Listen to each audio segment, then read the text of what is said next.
Sergey Lavrov has decided to explain why dictator Putin has remained in power for more than a quarter of a century. In his version of history, there is no crushed opposition, no political repression, and no constitution rewritten to keep one man in office. Instead, there is Boris Yeltsin, who supposedly found Russia's only possible savior just in time. Here's what Lavrov had to say. The fact that Boris Nikolaevich Yeltsin found the courage, frankly speaking, to hand over power early, and that he handed it over to the one person who at that moment was the only one capable of preserving Russia. You see, such a historical turn probably means that Russia is marked by God, and when things become especially difficult, we receive help from above. But the moment Lavrov turned to explaining why the world no longer wants anything to do with Russia, the mysticism disappeared. Once again, the blame fell on the West. They promise one thing and do another. We should have gotten used to it by now. But somehow, as part of the Russian soul, you always want to believe for the best. Eventually, however, patience runs out. And that is why, soon after the special military operation began, President Putin summed up our relations with the West and Europe by saying, "Things will never again be the way they were before February 2022. And on that point, Lavrov did not miscalculate. Things will never be the same. Russia has changed its own future forever. The latest story from Russian propaganda is almost impressive in its absurdity. According to Maria Zakharova, the spokesperson of Russia's foreign ministry, Ukraine is not only fighting for survival against Russia, it is apparently also preparing to attack Europe, betray its allies, work for the Italian mafia, and serve any criminal group willing to pay. All of this exists only in the imagination of Russian officials. No fact, no explanation of why Ukraine would attack the countries providing it with the weapons, money, and political support. But logic is not the point. The point is to plant a simple idea in Russian minds that Ukraine is not a country defending itself from invasion, but some uncontrollable monster threatening the entire world. And once again, the aggressor disappears completely from its own story. Russia may invade its neighbor, bomb civilians, and threaten European capitals, while Zakharova warns Europe that the real danger is Ukraine. Ukraine will undoubtedly strike Europe from within in one form or another. I cannot say exactly what kind of blow it will deliver against its own creators and sponsors, but there is no doubt that it will happen. You will never be able to control the monster you have created. The monster created by the West is already pushing ahead and will soon serve the interests not only of the Italian mafia, but of any groups that give it money, support it, and keep it afloat.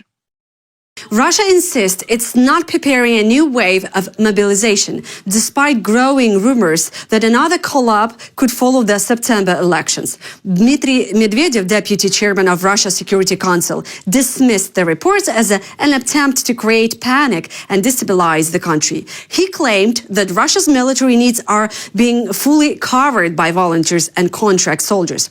At the same time, Medvedev shifted the focus onto Ukraine, arguing that Kyiv is facing a serious shortage of manpower. His comments fit a familiar Kremlin narrative that deny mounting pressure inside Russia while portraying Ukraine as exhausted and unable to continue fighting. We are not preparing a new wave of mobilization because there is no need for one. The Army's personnel requirements are being met by volunteers and contract soldiers.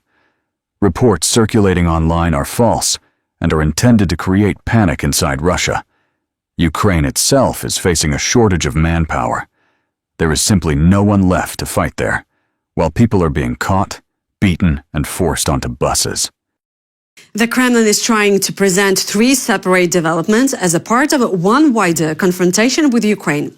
Dmitry Peskov says Washington has not withdrawn from diplomatic efforts, but is currently focused on what he called more urgent problems. At the same time, Moscow is accusing Kyiv of expanding its operations far beyond the battlefield in Ukraine, pointing to incidents involving energy infrastructure, maritime logistics, and Russian-linked interest abroad. The Kremlin's logic remains strikingly simple. Russia may bomb Ukrainian cities, ports, and energy facilities for years, but when Ukraine strikes back, Moscow calls it terrorism. The Kremlin is also facing a more immediate domestic problem. After repeated drone attacks on Wildberries facilities, Russian officials admit they still have no concrete plan to compensate the company or the thousands of sellers whose goods may have been destroyed. The Kiev regime is expanding the geography of its terrorist activity. This once again underlines the need for the successful completion of the special military operation. This threat must be prevented and eliminated once and for all. As for assistance to the company, the situation is, of course, under the government's control, and a dialogue is taking place. So far, no specific decisions have been made on this matter. Ukraine's drone appear to have struck two very different pillars of Russia's wartime economy in a single night.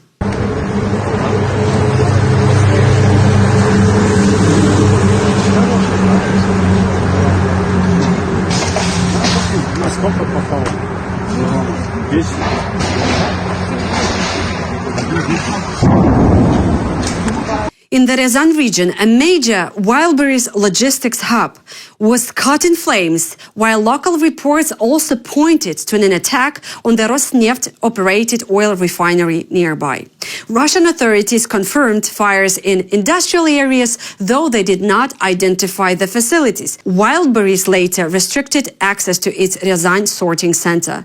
One target processes fuel, the other processes millions of consumer orders. Together they represent both the machinery of war and the illusion of normal life around it. The Ryazan refinery is one of Russia's largest and accounts for roughly 5% of the country's refining capacity. The Wildberries complex, meanwhile, is part of a logistics network that Ukraine says has also been used to move dual-use goods and military equipment. Ukraine is trying to take its defense partnership with the United States to a new level. During his visit to Washington, President Volodymyr Zelensky met with the leadership of Lockheed Martin, the company behind HIMARS, ATACMS, F-16s and Patriot missiles. The discussion was no longer limited to weapons deliveries. It focused on joint production, technology sharing and expanding Ukraine's air defense capabilities. Zelensky also met with more than 60 U.S. senators. Anti-ballistic defense was one of the main issues, along with a new sanctions bill targeting Russia. The Senate has already held its first procedural vote, with the 86 senators supporting the measure. Our teams are already working on concrete solutions to move toward joint production as quickly as possible. Ukraine has valuable experience and technology to share with the partners, helping us protect lives. We discussed Patriot systems and other capabilities that could significantly strengthen our defense. There is also strong bipartisan support for Ukraine in the Senate. The first step toward new sanctions against Russia has now been taken. It is important that this instrument is actually put into effect. Stronger pressure on Moscow can help bring peace closer. Vladimir Putin is once again using pseudo-history to question Ukraine's right to exist within its internationally recognized borders. This time he claimed that Ukraine would eventually lose its western regions to Poland, Hungary and Romania. A commentary published by the Chinese portal Sohu interpreted the statement as a warning about Ukraine's possible national demise. But this is not an official position from Beijing. It is an interpretation circulated by a commercial Chinese media platform. A day later, speaking to Russian lawmakers, Putin was encouraged to act even more aggressively in the war. He replied that Russia would proceed carefully, not because it wanted peace, but because greater escalation could mean greater Russian losses. The Kremlin's promise therefore remains unchanged. Continue the war, manage the costs, and wait for Ukraine and its partners to lose their resolve. I'm sure that sooner or later, Ukraine will lose these western lands, and what belonged to Poland belonged to Hungary, and what belonged to Romania. Sooner or later, not tomorrow, maybe not the day after tomorrow, a year, 2, 10, 15, but everything will fall into place historically. Russia has declared Telegram founder Pavel Durov an international fugitive and charged him with facilitating terrorism. The Federal Security Service claims Telegram refused to remove channels, chats and bots allegedly used by Ukrainian intelligence agencies and extremist groups to coordinate sabotage, attacks and cybercrime inside Russia. The most serious accusation is directed not at those who published the content, but the founder of the platform that carried it. The case comes as the Kremlin is tightening its grip on the Russian internet and pushing users toward MAX, a state-backed messenger that shares data with authorities and has been criticized over surveillance and the absence of end-to-end encryption. So Durov could face life imprisonment if convicted in Russia. Russian authorities are looking for new pretexts to restrict access to Telegram. Their aim is to suppress the right to privacy and freedom of speech. We will continue to defend these principles and protect users' personal data. This is a sad spectacle of a state afraid of its own people. For years, Ukraine was seen in Washington mainly as an aid recipient and burden on American finances. But Newsweek argues that this perception is now changing. The article says Kyiv is increasingly presenting itself as the kind of ally Donald Trump wants, a country that contributes, takes responsibility for its own defense, and helps the United States confront wider security threats. Ukraine's reported strike on an Iranian vessel and President Volodymyr Zelensky offer to share intelligence about Russia allegedly monitoring U.S. military bases in the Gulf are presented as the latest examples of that shift. Meanwhile, Ukraine, long viewed by the Trump administration as little more than an aid recipient and a drain on American finances, is happy to meet the challenge. This weekend's strike on an Iranian vessel, along with Ukrainian President Volodymyr Zelensky's offer to share intelligence on Russia, allegedly sharing surveillance of U.S. military bases in the Gulf with Iran, marks the latest move by Kyiv to make its point clear. The old scales used to estimate Ukraine's worth to Washington are no longer accurate. The question used to be how much Ukraine needed America. Trump could soon find himself asking how much America may need Ukraine. Another night in Ukraine, another residential neighborhood torn apart by Russia. In Sumy, guided bombs and drones struck an area where families were sleeping in their homes. Walls collapsed, cars were mangled, and rescuers searched through the darkness. Among the wounded were 3 children. And the attacks did not stop there. Overnight, Russia again sent waves of drones across Ukraine, targeting the north, south, and east of the country. Most of them intercepted, but some reached their targets. In the Dnipropetrovsk region, homes, a medical facility, and local businesses were damaged. A 3-year-old boy was among those taken to hospital. Russia's war against Ukraine is no longer threatening only Ukrainian cities and lives. The United Nations warns that the latest attacks on ports, cargo ships, and agricultural facilities could once again disrupt food and energy supplies far beyond Europe. For well over 4 years, the war in Ukraine has disrupted global energy and food supplies. As Ukraine has entered a new harvest season, the escalation of Russian attacks on ports and cargo ships in recent weeks raises renewed alarm about the wider regional and global impacts of this war.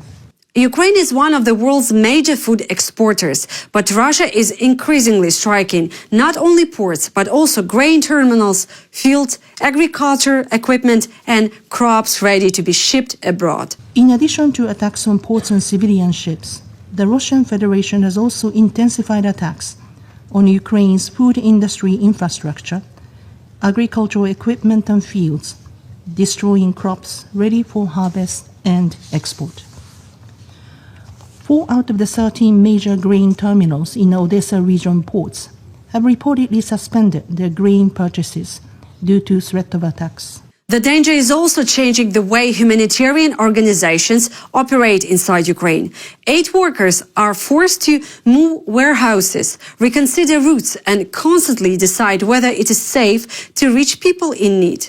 Every morning begins with the same question: how can we reach people safely? The question is becoming harder to answer. Aid supplies are moved warehouses are relocated, convoy routes are reviewed. The work changes, but the purpose does not. But while the United Nations warns of civilian suffering and global consequences, Moscow says it has no intention of changing course. Russia has not changed its plans. We will not agree to any pseudo-agreements that do not take into account Russia's national interest. Therefore, we will continue to achieve the stated goals and objectives of the special military operations. That's all for now. Thank you for watching. Please subscribe for more content on this channel and subscribe on my personal page, Not Just Politics.